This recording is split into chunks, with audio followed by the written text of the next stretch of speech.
Welcome back to another episode of the Disciplined Trader Collection podcast, brought to you by Bell's Forex Audio Works, where we transform complexity into clarity and volatility into opportunity. I'm your host, Isabel Maria, a fellow trader who's weathered more than a few stormy markets, and today, we're diving deep into one of the most critical skills any serious trader must master: how to navigate market volatility. Volatility, it's that word that can make even seasoned traders tighten their grip on the mouse. It's the market's emotional heartbeat, fast, unpredictable, and at times, exhilarating. But here's the twist: volatility isn't the villain. In fact, it's the very thing that creates opportunity. If you learn to adapt your strategy, volatility can become your greatest ally. As Warren Buffett famously said, "Be fearful when others are greedy, and greedy when others are fearful." It's a mantra that separates impulsive traders from disciplined ones. Because the truth is, when fear floods the market, logic often leaves the room, and that's where disciplined traders find their edge. Let's start by demystifying what volatility really means. It's the measure of how fast and how far prices move, the market's mood swings, if you will.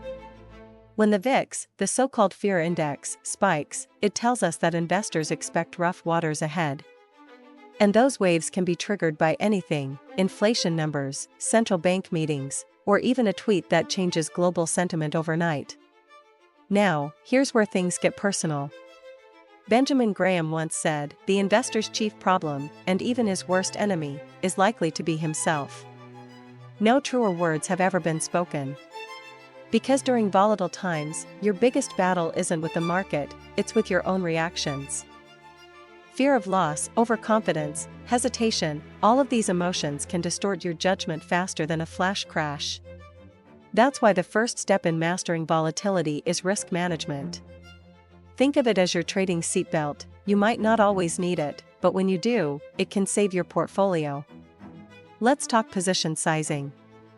When markets are swinging wildly, smaller is safer. Reducing your trade size allows you to stay flexible and prevents a single bad move from taking you out of the game. Then there's the humble stop-loss order, your silent guardian. But it has to be smart. Too tight, and normal price noise will knock you out. Too loose, and your capital evaporates. The key is finding that balance between risk and breathing room. And, of course, the risk-to-reward ratio, the golden rule. As trader Paul Tudor Jones once said, "Don't focus on making money, focus on protecting what you have." Every trade should earn its place in your portfolio by offering at least twice the reward for the risk you're taking. That's how you stay profitable in the long run, especially when the market's mood swings like a pendulum. Let me bring this to life with a quick story. Back in March 2020, when global markets went into freefall, a colleague of mine, we'll call him David, decided not to panic. While many traders were dumping positions and burning capital, David zoomed out. He reduced his position sizes, used the average true range to dynamically set his stop losses, and stayed laser-focused on liquidity. Yes, he took a few hits early on, but he preserved enough capital to ride the recovery that followed. His composure turned chaos into opportunity. That's the power of discipline when everyone else is driven by emotion. Now, let's pivot to technical analysis, because this is where the tools meet the tactics. Indicators like Bollinger Bands or ATR are essential in high volatility environments. They tell you when price is stretching too far, too fast, and when it's likely to snap back. Combine them with trend confirmation tools, moving averages, MACD crossovers, RSI divergences, and you start filtering noise from signal, but don't underestimate the importance of support and resistance. These levels act like psychological barriers for traders. When price approaches them during volatile periods, tension builds, and the market often reacts sharply. A breakout or a rejection at those points can define your next profitable trade. So, how do you trade volatility? You adapt your strategy to it. Scalpers thrive in fast-moving conditions, jumping in and out to capture those micro moves. Swing traders, on the other hand, can ride broader waves, catching multi-day swings between established zones. And then there are the trend followers, traders who align themselves with the dominant direction and ride it until the market itself decides to change course. Each style can work, as long as you respect risk and stay emotionally neutral. Of course, fundamentals play their part too. Volatility doesn't emerge from thin air.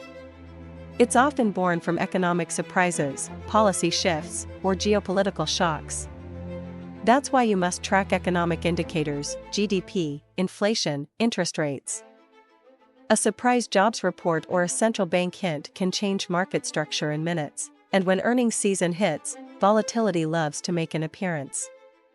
One surprise earnings miss from a major company can ripple through an entire index. As Peter Lynch put it, know what you own, and know why you own it. In volatile markets, ignorance is expensive. Now, let's talk about the mental game, psychological resilience. Trading volatility is like surfing. You can't control the waves, but you can control your balance. Staying grounded means managing stress before it manages you. Mindfulness, regular breaks, even something as simple as stepping away from the screen, these things help you trade with clarity, and above all, stick to your trading plan. A written plan is your anchor. When emotions rise, the plan keeps you rational. It defines your entries, exits, and risk parameters, so when chaos hits, you already know what to do. That's what separates the professional from the panicked. Then there's the tech side, your advanced tools. In fast-moving markets, algorithmic systems can execute with precision humans can't match. Backtesting helps you refine strategies before real capital is on the line. And a robust trading platform with live data and advanced charting gives you the situational awareness to react decisively, not impulsively. As Howard Marks once said, the biggest investing errors come not from factors that are informational or analytical, but from those that are psychological. Let that sink in. Your edge isn't just in your indicators, it's in your mindset. So here's a question for you, and I'd love to hear your take in the comments down below. When volatility spikes, what's your go-to move? Do you sit it out, scale in, or hunt for opportunities others are too scared to touch? Because mastering market volatility isn't about avoiding turbulence, it's about learning to fly through it. Until next time, stay disciplined, stay data-driven, and let volatility work for you, not against you. Thank you for listening to The Disciplined Trader, brought to you by bellsforex.com AudioWorks. We hope this episode gave you insights, perspective, and practical ideas to strengthen your trading mindset and improve your decision-making. Stay disciplined, keep learning, and remember, every trade is a step toward building your edge. If you found value in today's episode, don't forget to like, subscribe, and turn on notifications.